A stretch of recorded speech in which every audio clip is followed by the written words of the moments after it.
السلام علیکم. جواب شکوہ کے بند نمبر 60 کے مشکل الفاظ کے معنی: بے زور، جس میں طاقت نہ ہو، الحاد، اللہ سے انکار کرنے والے، کھگر، عادی ہونا، باعث رسوائی پیغمبر یعنی رسول اللہ صلی اللہ علیہ وآلہ وسلم کی نعوذ باللہ رسوائی کا باعث بننے والے، ابراہیم، حضرت ابراہیم، پسر، باپ، بشر، بیٹے، آخذ، حضرت ابراہیم کے والد کا نام تھا جو بت تراشا کرتے تھے.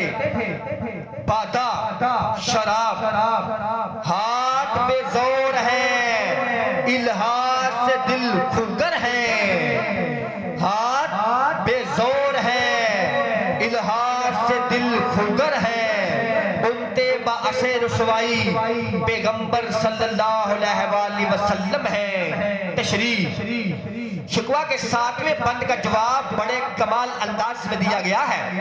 اقبال نے جو سوالات اس بند میں اٹھائے تھے، ان کا بہترین جواب اس بند میں موجود ہے جو دور حاضر کے آئین مطابق ہے.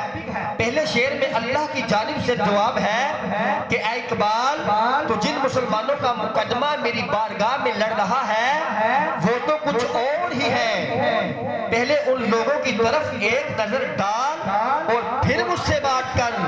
پہلے شعر میں فرماتے ہیں تم وہ مسلمان ہو جن کے ہاتھ اب طاقتور نہیں رہے اور دل بھی میری توحید سے انکاری ہو چکے ہیں.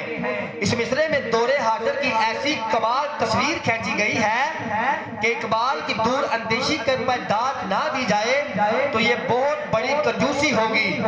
جب آپ ہاتھ پہ زور ہونے کی بات کرتے ہیں تو اس کا مطلب صاف ہے کہ مسلمانوں کی تاریخ اٹھا کر دیکھی جائے تو پتہ چلتا ہے کہ پچھلے تقریباً 250 سال سے مسلمانوں نے سائنسی، مشرتی اور طبی علوم کے علاوہ باقی تمام علوم پر تحقیق بھی چھوڑ دی ہے، جس کا نتیجہ یہ ہوا کہ آج مغرب ہم سے کم و بیش 100 سال آگے جا چکے ہیں. جنگ عظیم کے بعد اب سے لے کر تب تک مغربی ممالک اٹھے، اب پوری دنیا میں علوم کا طوفان برپا کیا، یہاں تک کہ 250 سال پہلے لکھی گئی وہ کتابیں جو مختلف شعبہ جات میں مسلمانوں، مذکر اور دانشوروں نے لکھی تھی، وہ مغرب میں ترجمے کے ساتھ ایسی پڑھائی جانے لگی جیسے یہی ان کی بنیادی تعلیم ہو. یاد رہے کہ اس وقت ہم اوپر دیے گئے شعر کے پہلے مصرعے کی پہلے حصے کی تشریح میں ہیں،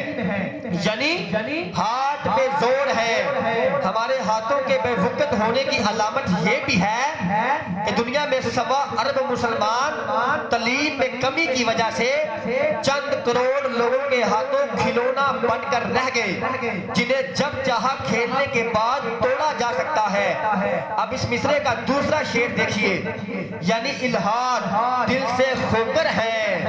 یعنی موجودہ دور میں ہم مسلمانوں کے دل کفاروں کے لیے دھڑکتے ہیں، اللہ کے لیے نہیں. اس سے بڑا ثبوت اور کیا ہوگا کہ سعودی عرب میں فوج امریکہ کی ہے، اور جب سعودی عرب میں 14 دسمبر 2019 کو تیل کی تنصیبات پر حملہ ہوتا ہے تو امریکہ اس بات کی اجازت طلب کرتا ہے کہ سعودی عرب کہے تو ہم ایران پر حملہ کر دیں گے.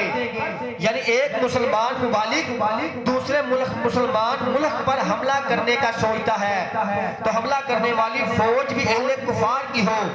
اس سے بڑا حملہ اور کیا ہو سکتا ہے کہ پوری دنیا میں اسلامی ممالک کی تعداد تقریباً 57 ہے، جبکہ ایسا اتفاق شاید ہی کسی میں ہو کہ وہ ایک دوسرے کے لیے جنگ لڑے. اس کا مطلب یہ ہوا کہ اس شعر کا پہلا مصرعہ 100% سچ ہے، یعنی اب اللہ پر یقین نہیں رہا بلکہ اہل کفار کے اسلحے پر یقین ہے. میں نے ایک بات یہاں واضح کر دی تھی کہ وہ علماء جن کی جد کے لیے ضرورت تھی وہ تو سکھائی ہی نہیں گئے. اہل کفار کے علماء اور بتائے اجازات کے فراہمت زندگی بسر کرنے لگے. اس صورتحال کے پیش نظر ڈاکٹر علامہ محمد اقبال نے دوسرے مصرعے میں فرماتے ہیں کہ امت باعث رسوائی پیغمبر ہیں، یعنی اب تو حالت یہ ہے کہ تم لوگ خود کو میرے محبوب صلی اللہ علیہ وآلہ وسلم کے امتی کہتے ہو. آج تمہاری غیر ذمہ داریاں اور جہالت کی وجہ اسی نبی صلی اللہ علیہ وآلہ وسلم کی رسوائی کا باعث بن چکے ہو.